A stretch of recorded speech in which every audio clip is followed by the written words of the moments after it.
아멘.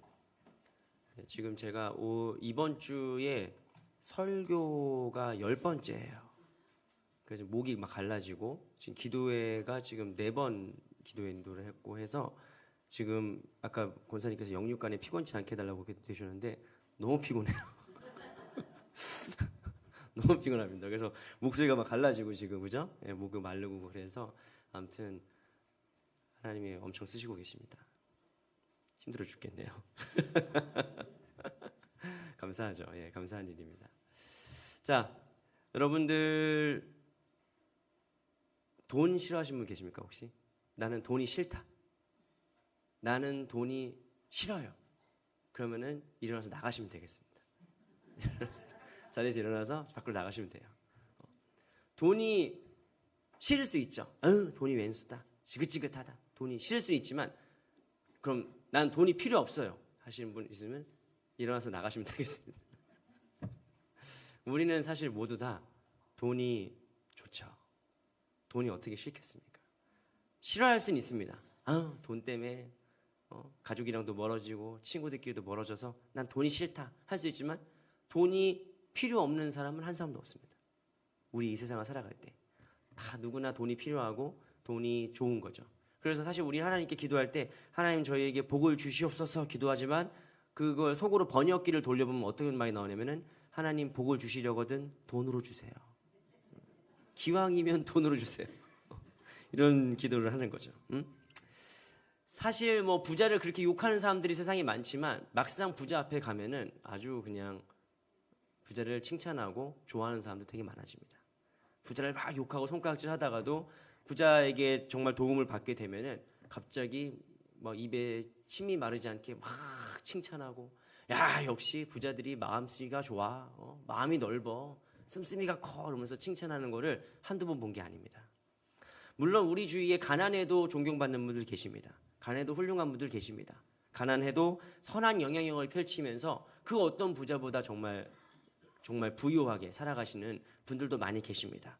그런데 솔직한 얘기로 그분들도 어쩔 수 없이 가난하게 사는 거지 기회만 되면은 다 잘 살았을 겁니다. 부자로 살고 싶을 것입니다. 왜냐하면 가난은 사실 너무 힘든 거기 때문입니다. 너무 서글프고 힘든 일이죠. 알아서 자진해서 가난해진 사람은 거의 없다고 볼 수 있습니다. 신경림 시인이 쓴 시 중에 가난한 사랑 노래라는 시가 있습니다. 이 시는 매 문단을 이렇게 시작합니다. 가난하다고 해서 외로움을 모르겠는가?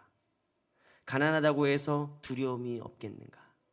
가난하다고 해서 그리움을 버렸겠는가? 이러면서 시가 막 시작돼요. 근데 이 시의 마지막은 어떻게 끝나냐면 가난하다고 해서 왜 모르겠는가? 가난하기 때문에 이 모든 것들, 이 모든 것들을 버려야 한다는 사실을 이렇게 끝나는 거예요. 가난은 무엇이냐? 미워할 것도 없고 비하할 것도 없습니다. 가난은 뭐냐? 그냥 더 포기해야 될 게 늘어나는 게 가난이에요. 내가 가난 때문에 공부를 포기해야 되고 내가 가난 때문에 사랑을 포기해야 되고 내가 가난 때문에 건강을 포기해야 되고 심지어 목숨을 걸고 일해야 되는 경우가 가난 때문인 경우가 더 많습니다. 제가 독일에서 6년 반 정도 목회와 유학과 목회를 했는데 제가 있던 지역이 그 독일에서 옛날에 탄광촌 지역이었어요. 석탄 산업으로 유명했던 지역들입니다. 거기가 이제 노트라인 웨스트팔렌이라고 해서 두이스부르크, 에센 뭐 이렇게 해가지고 다 탄광촌이 모여 있는 곳이에요. 그곳에 계셨던 이제 교민들을 많이 뵀는데 파독 광부로 오셨다가 이제 독일에 정착하셔가지고 이제 장로님도 되시고 집사님도 되시고 하는 분들과 이제 이야기를 많이 나눴습니다. 근데 그분들이 가끔씩 얘기하시면은 과거에 탄광촌에서 일할 때의 경험을 말씀해 주시는 거예요. 과거 우리가 어땠는지, 어떻게 살았는지를 말씀해 주시는데 저도 그분들 말씀을 듣고 또 실제로 지금도 독일 같은데 폐광을 관광지로 개발해가지고 이제 그 폐광 체험하고 할 수 있는 데가 있거든요. 직접 가보기도 했는데 그분들 말씀이 그래요. 말도 안 통하는데 수백 미터 엘리베이터를 타고 쭉 내려가는 거예요. 그럼 그 땅 밑에 정말 거대한 도시가 하나 펼쳐져 있습니다. 왜냐면 석탄을 날라야 되기 때문에 철도를 깔고 거기에 탄광을 만들어서 철도가 이렇게 촉촉촉촉 돌아다닐 정도로 엄청나게 큰 터널들이 막 있어요. 그래서 거기를 보면서 와, 이 땅 밑에 세상에 이런 터널을 만들었어. 그래서 막 걷는단 말이에요. 하염없이 걷다 보면은 이 철괴, 그 도로가 깔리지 않은, 그 기둥으로 세우지 않은 끝자락이 보입니다. 거길 뭐라고 하냐면은 막장이라고 부르는 거예요. 그게 막장이에요. 요즘 젊은 사람들은 요즘에 뭐 좀 하다 보면은 막 내 인생 막장이야.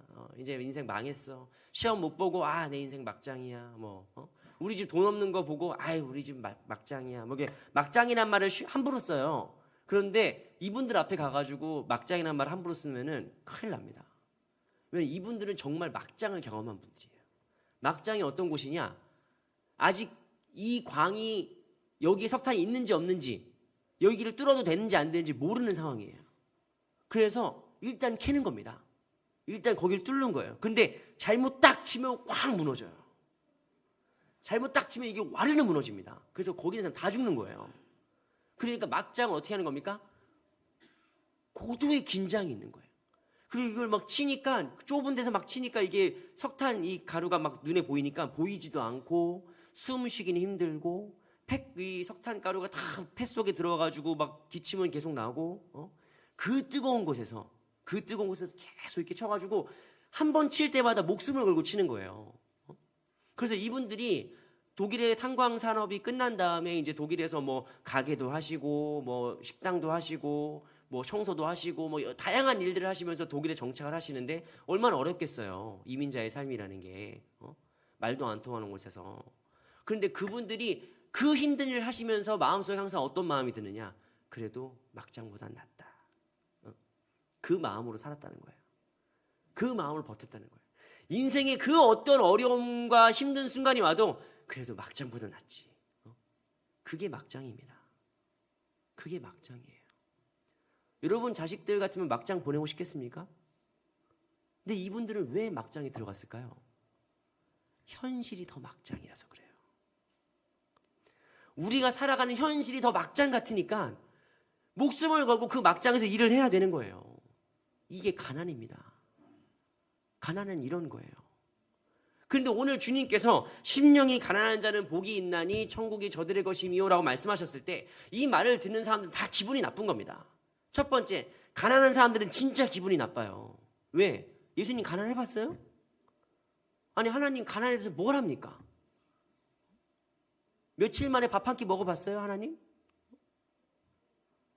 저도 참 가난하면은 여기 계신 분들 앞에서 제가 이렇게 뭐랄까 비빌 정도의 수준은 아니지만 여러분 라면 끓여서 3번 먹어봤습니까? 라면 끓여서? 저희가 자취하면 라면 끓여서 면발만 건져 먹고 이렇게 국물은 얼리고 다 그렇게 살았다. 연탄가스 이게 연탄 빼다가 연탄가스 먹어 다 죽을 뻔하고 막 다 그런 것들을 경험하면은 여러분 연탄 떼다 가족들 다 죽을 뻔하다가 기름 보일러 떼는데 가스 보일러 떼는데 어떻게 다시 연탄으로 갑니까? 가난은 화가 나는 거예요. 속상한 거고. 그런데 이 말을 듣는 가난한 사람도 기분 나쁘지만 부자도 기분 나쁩니다. 우리 집에 돈 좀 있는 집도 기분 나쁜 거예요. 왜냐? 이 가난한 자들에게 주어진 축복이 뭡니까? 천국이에요. 그럼 부자가 뭔 잘못했다고 천국을 못 갑니까? 아니 그냥 사업수완이 좋아서 장사를 잘할 뿐이야. 그냥 돈을 잘 벌었을 뿐이에요. 공부를 잘해서 내 아이가 고위직에 올라갔을 뿐이에요. 근데 부자라고 천국에 못 들어갑니까? 그 예수님 말씀은 가난한 사람도 기분 나쁘게 하고 부자도 기분 나쁘게 하는 말씀이에요. 도대체 이게 뭔 뜻이냐? 왜 심령이 가난한 사람이 천국을 받냐? 우리가 이 말씀을 조금 더 깊게 이해를 해봐야 됩니다.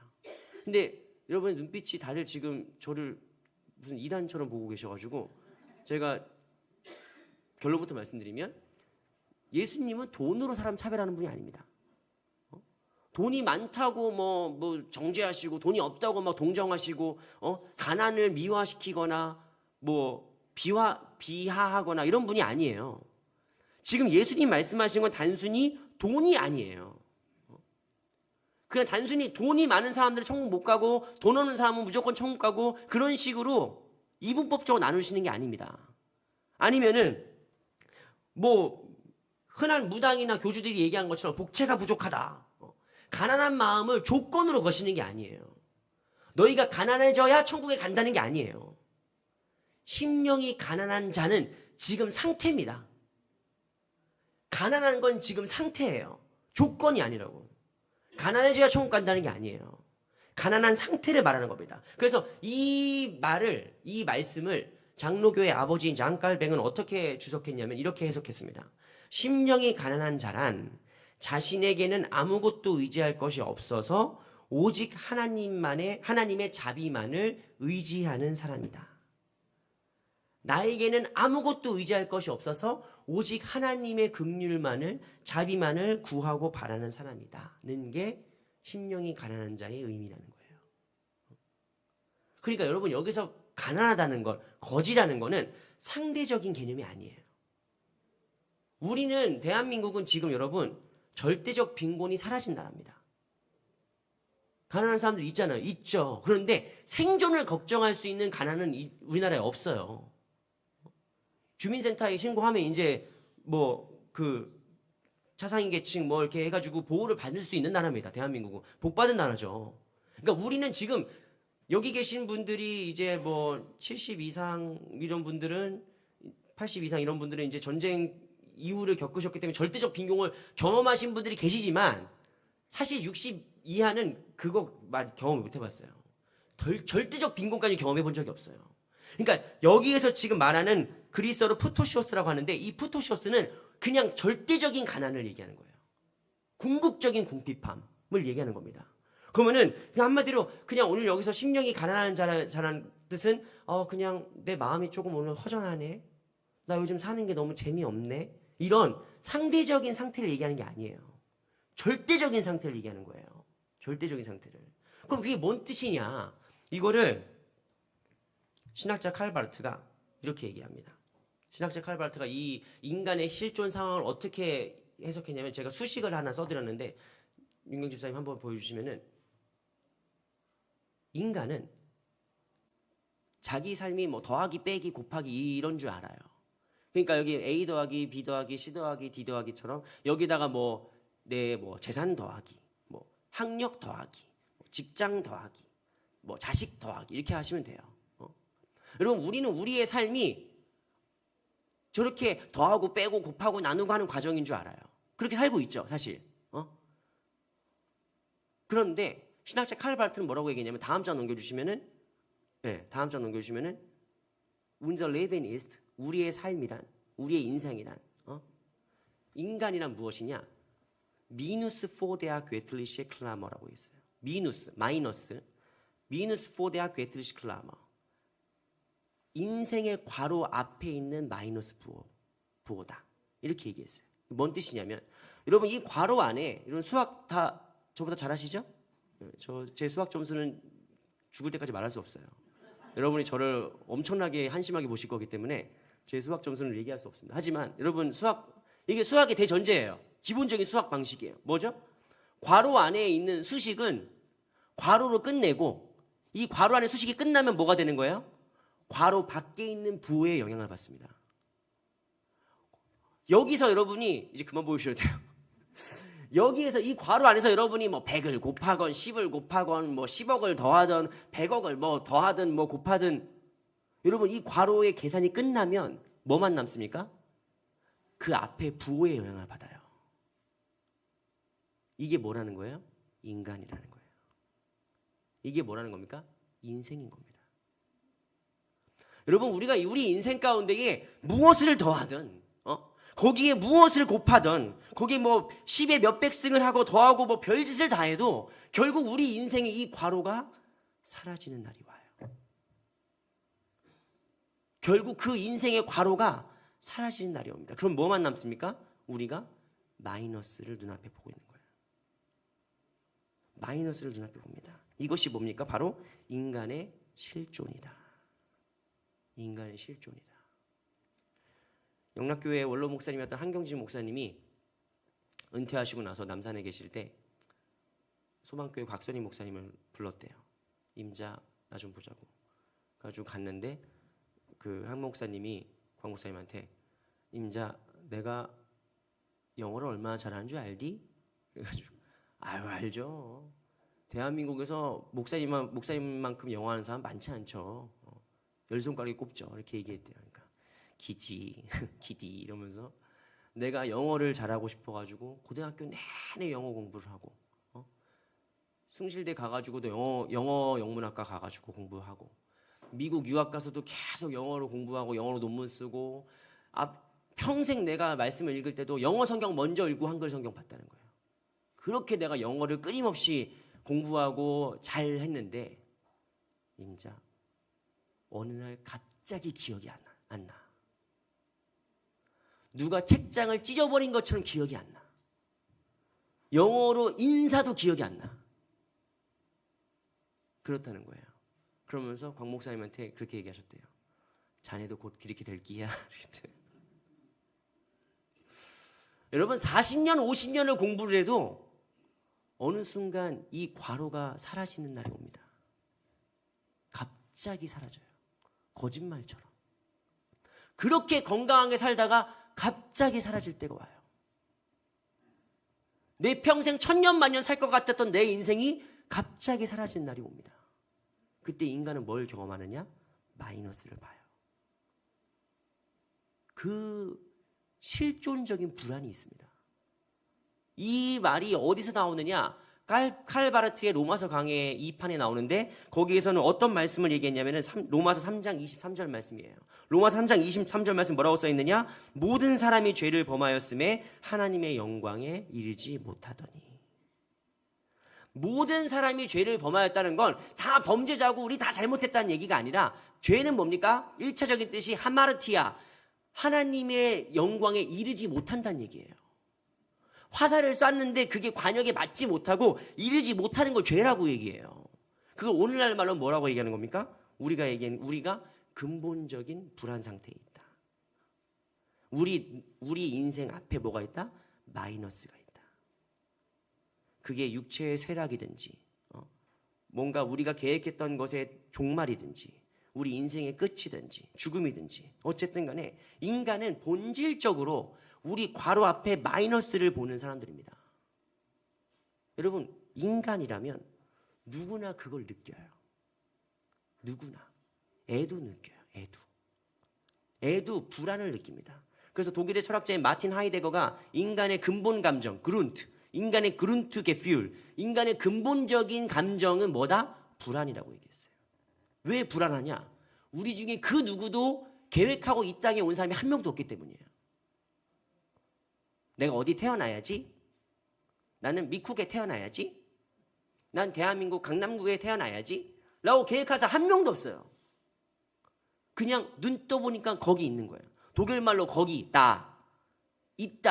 비동사, 자인이라고 하거든요. 자인. 그러니까 다 자인. 거기 있는 존재. 그게 인간이에요. 눈 떠보니까 여기 있습니다. 그러니까 내가 눈 떠보니까 내가 누리는 행복과 지금 축복이 내가 만든 게 아니야. 그냥 주어진 거예요. 눈 떠보니까 내가 지금 전쟁통에 태어났고 우리 집이 찢어지게 가난하고 그 누구 원망할 수 있는 게 아니에요. 그냥 주어진 거예요. 그러니까 이 축복이 이 저주가 도대체 어디서 온 건지를 인간은 알지 못합니다. 눈 떴는데 거기 있는 거예요. 그러니까 뭐냐? 근본적인 불안함이 있어요. 이게 언제 사라질까? 이제 어떻게 더 악화될까? 뭐 이런 것들에 대한 근본적인 불안이 있어요. 그래서 여러분 인간이 그 불안을 마주하면서 살 수 있을 것 같습니까? 못 삽니다. 우울증 걸려요. 그러니까 어떻게 되느냐? 마치 그 불안이 없는 것처럼 살아가면 돼요. 그래서 소유로 채우는 거예요. 신상품이 나오면 그걸 사야 돼. 그걸 사면은 이 불안이 해소돼요. 여러분 지금 믿지 못하시는 분들이 있다면 지금 백화점으로 달려가십시오. 달려가가지고 평상시에 살까 말까 고민했던 거 있다면은 특히 남편분들 있으면 아내분에게 과감하게 사주세요. 그럼 아내가 행복해하는 모습을 볼 수 있습니다. 고마워. 하루 갑니다. 하루 가는 행복이에요. 일주일 가는 만족이에요. 규모마다 달라요. 규모가 달라요. 새 차를 사잖아요. 한 달 동안 만족해요. 한 달 동안 와, 이 소리가 막 나를 심장을 벌렁벌렁 하는데 근데 그 차 타고 1년 동안 맨날 으아 이러면 그 병원 가보셔야 돼요. 소유는 우리에게 만족을 줍니다. 소유는 우리를 충만하게 해줘요. 그걸 부정할 수는 없어요. 그런데 그게 유통기한이 짧아요. 여러분, 돈은 우리를 평안하게 해줍니다. 돈은 우리를 기쁘게 해줘요. 물질과 물건과 우리가 갖는 성공은 다 우리를 행복하게 해줘요. 그거를 부정하면 그건 사기꾼이에요. 그런데 제가 말씀드린 건 뭡니까?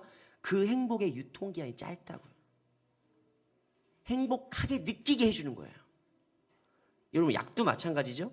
위약을 자꾸 먹으면 나중에 이게 내성이 더 심해집니다.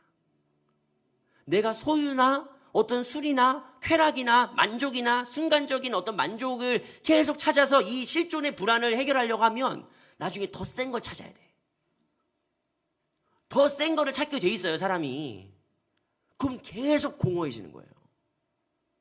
계속 공허해져. 여러분, 나중에 진짜 막 재벌급 되는 사람들이 나중에 막 우울해가지고 막 자살하고 이러는 거 왜 그런 줄 아십니까? 더 이상 만족을 찾을 수가 없어요.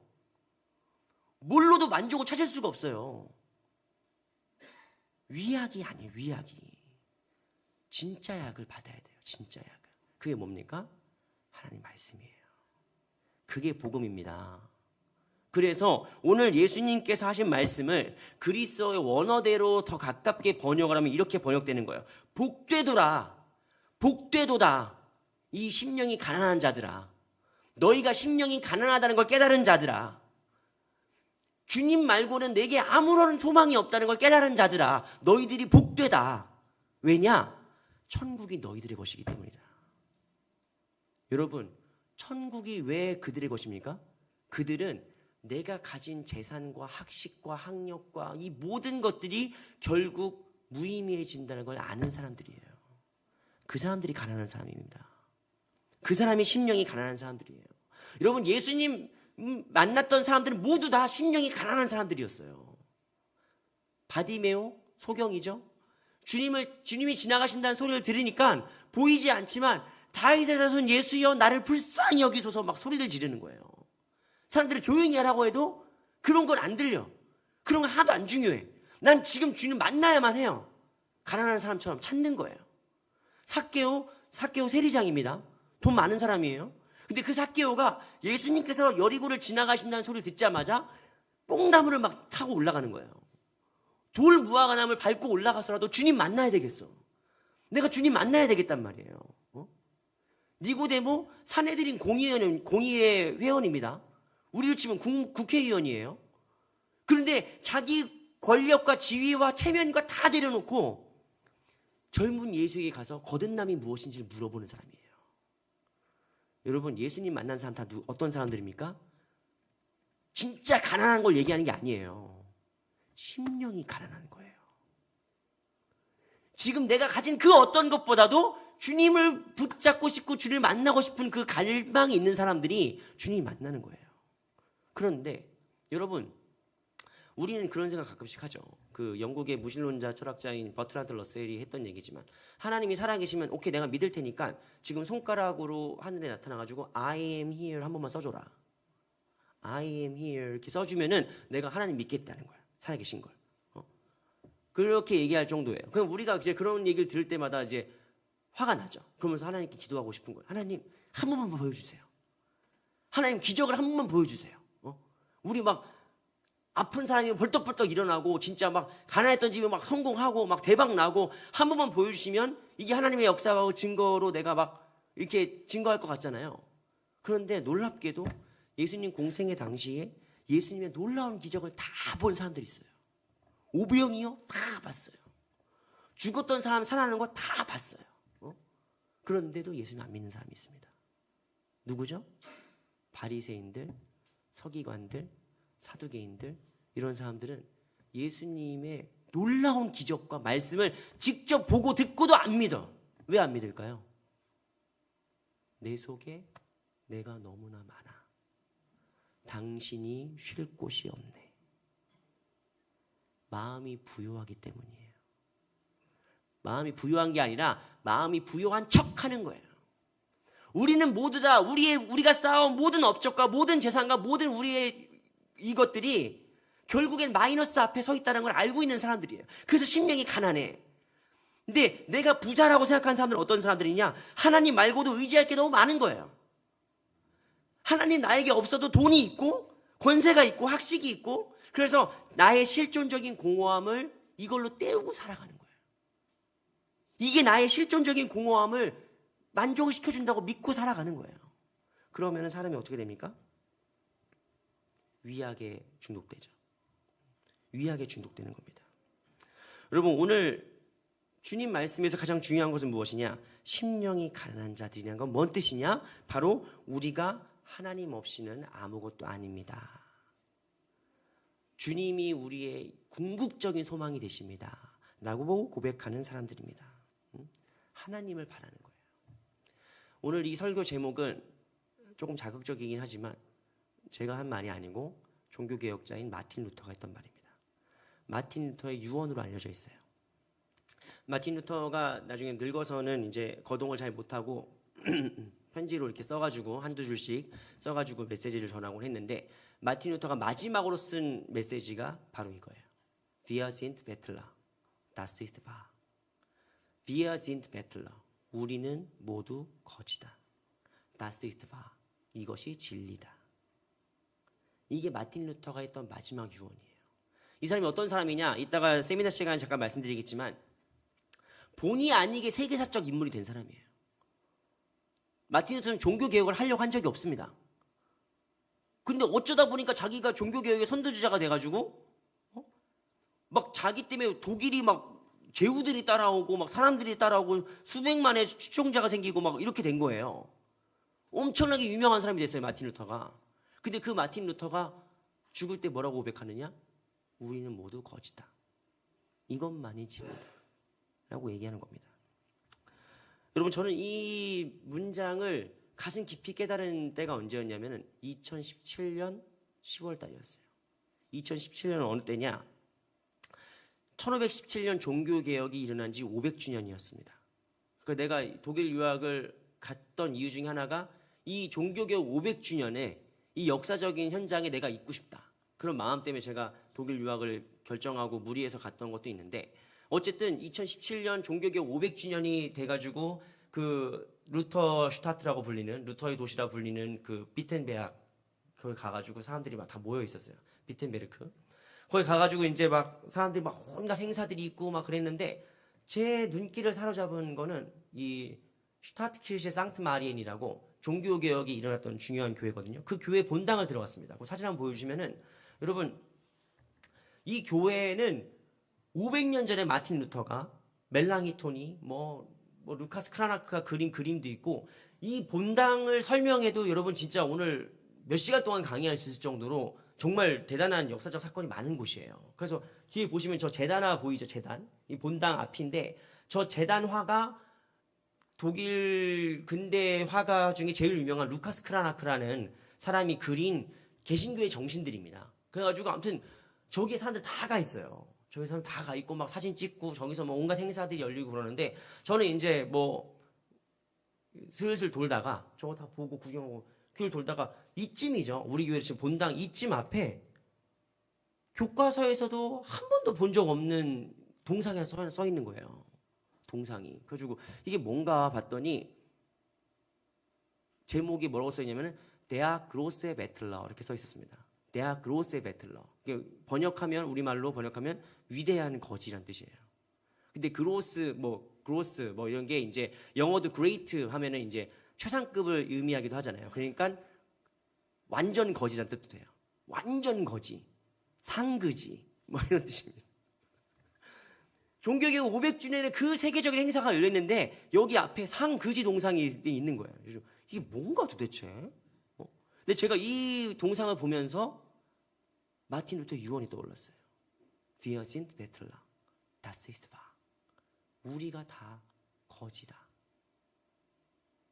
종교개혁이 왜 일어났습니까? 막 무슨 부패한 교회와 권력을 우리가 막 척결하고 정화시키고 막 이럴 엄청난 거대 담론으로 시작된 게 아니에요. 하나님 말씀을 듣고 싶습니다. 하나님 말씀을 내가 똑똑히 듣고 싶습니다라고 하는 그 갈망에서 시작되는 거예요. 가난한 심령, 정말로 예배드리고 싶은, 거짓이 아니라 예배를 쇼하는 게 아니라 정말로 내가 나의 언어로 하나님께 찬양하고 싶고 예배드리고 싶은 그 갈망이 종교개혁을 일으킨 거예요. 여러분, 종교개혁은 어떻게 일어난 겁니까? 500년 전의 종교개혁은 바로 하나님을 향한 갈망으로 비롯됐어요. 교회가 언제 회복될 수 있느냐? 하나님을 향한 갈망, 기도에 대한 갈망, 예배를 향한 갈망이 있을 때 그 교회가 살아나는 거예요. 그 예배가 살아나는 겁니다. 교회가 언제 죽습니까? 나는 부자라 부요하여 부족한 것이 없다 얘기할 때 교회가 썩기 시작하는 거예요.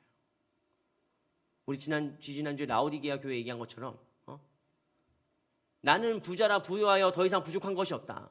우리 교회 이 정도면 됐지 뭐, 인원도 이만큼 됐고 우리 교회 건물도 이렇게 세워졌고 재정도 이제 이만큼이면 넉넉하고 현상 유지만 하지 뭐 라고 하는 순간 교회가 망하기 시작하는 거예요. 교회는 언제 교회다워지느냐? 갈급함이 있을 때예요. 하나님을 향한 갈망, 진정한 예배를 향한 갈망이 있을 때 그 교회가 회복되는 겁니다. 그 갈망이 종교개혁을 일으켰어요. 그리고 그 갈망이 한국교회 저변에 깔려 있습니다. 한국에서 선교 생활을 했던 언더우드 목사님은 미국 장로교회에다가 보고서를 쓸 때 이런 문장을 썼습니다. 한국인들은 영적으로 갈급해 있다. 어떤 사람들은 종교 없이도 지낼 수 있다고 믿고 있지만 대부분의 사람들에게 기독교 복음의 아름다움이 문자 그대로 목마른 영혼에 살아있는 생수와도 같은 것이 되고 있다 라고 썼습니다. 그 선교사가 발견한 건 무엇이냐? 언더우드가 발견한 건 뭡니까? 조선인들의 목마름이에요. 하나님 말씀에 대한 목마름, 시대 정신에 대한 목마름이에요. 여러분, 이것이 종교개혁의 정신이고 한국 기독교의 정신이에요.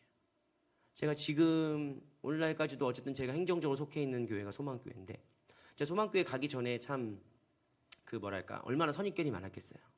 강남에 있는 대형교회, 돈 많고 막 그런 교회니까 막 저 교회는 부족한 게 없겠지? 저 교회는 이렇게 뜨거움이 없겠지? 이렇게 생각하고, 근데 아니나 다를까 갔더니 아멘 소리가 없어요. 거기 가면은 조용합니다. 제가 설교하고 아멘 그런 거 전혀 없어요. 그냥 조용한 교회거든요. 그 약간 그런 선입견이 있었죠. 그런 게 있었는데 그 소망교회 부목사님들은 예배 시간에 이제 약간 안내 요원처럼 다 이렇게 대기를 하고 있거든요. 그 예배당에 누가 쓰러졌거나 누가 난동을 부리거나 아니면 여러 가지 일들 돌발 상황이 있으니까 곳곳에 이렇게 배치돼 있어요. 그런데 제가 이제 교회 본당문, 우리 교회 들어오는 본당문처럼 저렇게 그 유리문 앞에 어떤 부부가 들어가지도 않고 이렇게 문 밖에서 가만히 보고 있는 거예요. 제가 가까이서 봤더니 여자분이 막 울고 있어요. 막 울고 있고. 그래가지고 내가 들어가시겠습니까? 그러니까 괜찮다고. 그래가지고 그럼 나오세요 이렇게 얘기를 해야 되는데 그분이 막 울고 계시니까 무슨 일이시냐고 제가 물어봤죠. 근데 그 여자분이 그러는 거예요. 저희 어머니가 얼마 전에 코로나로 합병증으로 코로나까지 와가지고 이제 돌아가셨는데 저희 어머니가 몇 년 동안 치매를 앓으셨어요. 치매를 앓으셨는데 몇 년 전에 어머니가 갑자기 병원에서 없어졌다는 거예요. 그래가지고 경찰 신고하고 난리 났었대요. 엄마 어디 갔냐 도대체. 집에 가도 없고 막 어디 가도 없는 거야. 엄마가 어디 있는 거야. 근데 딸 집 권사님이 생각이 나가지고 혹시 교회 가보자. 그래서 소망교회를 갔더니 엄마가 교회 본당에 들어와서 기도를 하고 있었다는 거예요. 그 정신이 없는데, 그 정신이 없는 와중에도 엄마가 본당에 들어와서 기도를 하고 있더래. 그러면서 엄마가 돌아가시기 전까지 교회 가고 싶다고, 교회 가서 예배드리고 싶다고 그렇게 말씀하고 돌아가셨대요. 그래서 그 딸이 그 교회 본당을 보면서 막 하염없이 우는 거예요. 하염없이 우는 거예요. 근데 저는 그 모습을 보고 이 교회가 내가 잘못 생각하고 있었구나. 강남에 그냥 대형 교회면은 아무 필요도 없는 줄 알았어요. 사람들이 예배에 대한 뜨거움이 없는 줄 알았어요. 그런데 그 안에 말도 못하게 뜨거운 갈망이 있어요. 말도 못하게 뜨거운 말씀에 대한 갈망과 기도에 대한 갈망과 예배를 향한 뜨거운 간절함이 있는 거예요. 내가 그걸 보면서 소망교회를 되게 사랑하게 됐어요. 제가 지난 4년 동안 소망교회에서 경험했던 것들은 진짜 예배를 사모하는, 말씀을 사모하는 심령들이 막 가득한 거예요. 그냥 그게 너무 목사에게 거룩한 부담감이고 자랑이 아니겠습니까? 압을 하나 또 드리자면 내가 드림의 교회 와가지고 느끼는 게 똑같은 거예요. 드림의 교회 와가지고 느끼는 게 뭡니까? 여기 성도들이 정말 말씀을 사모하고 예배를 사모하고 기도를 사모하는 게 보여요. 느껴져요. 여러분, 우리가 저의 기도 제목은 우리 교회가 더 부흥하고 성장하는 겁니다. 인원이 더 많아지는 겁니다. 우리 교회도 우리 교회 자체 건물이 있길 바라고 있어요. 기도하고 있어요. 그런데 우리의 자랑이 야 이제 됐다, 이제 우리 건물 생겼다, 됐다, 이제 우리 출석교회 500명 넘었다, 그거가 우리의 자랑이 되면 여러분, 그래서 우리의 심령이 부유해져 버리면 그건 차라리 가난한 게 낫습니다. 가난한 심령을 주님께 나와야 되는 거예요. 이게 이 종교개혁 주간에 우리가 지켜야 될 마음이고 회복해야 될 마음이고, 오늘 이것이 500년 전 종교개혁의 정신이고 한국 기독교의 정신인 줄 믿습니다. 네, 그 정신을 회복하는 오늘 종교개혁 주일 되기를 주님의 이름으로 축원합니다. 자, 기도하겠습니다. 상한 갈대를 꺾지 않으시며 꺼져가는 촛불을 끄지 않으시는 하나님, 천부의 의지 없어서 손들고 옵니다.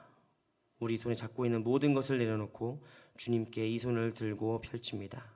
주님여, 이 손을 꼭 잡고 가 주시옵소서. 약하고 피곤한 이 손을 꼭 붙들어 주시옵소서. 우리 안에 이 가난한 심령을 잃지 않게 하시고 우리가 궁극적으로 하나님 앞에 거지임을 잊지 않게 하셔서 하나님과 동행하는 복된 인생 살아가게 하시고 우리가 살아가는 모든 삶의 순간이 천국이 저들의 것입니다 하는 그 말씀처럼 천국을 살아가는 우리의 삶, 우리의 가정, 우리 교회가 될 수 있도록 주님 인도하여 주시옵소서. 모든 것 주님께 맡기오며 예수 그리스도의 이름으로 기도드리옵나이다. 아멘. 우리 약한 나로 강하게 함께 찬양합시다. 약한 나로 강하게, 가난한 날 부하게 하시는 그 주님.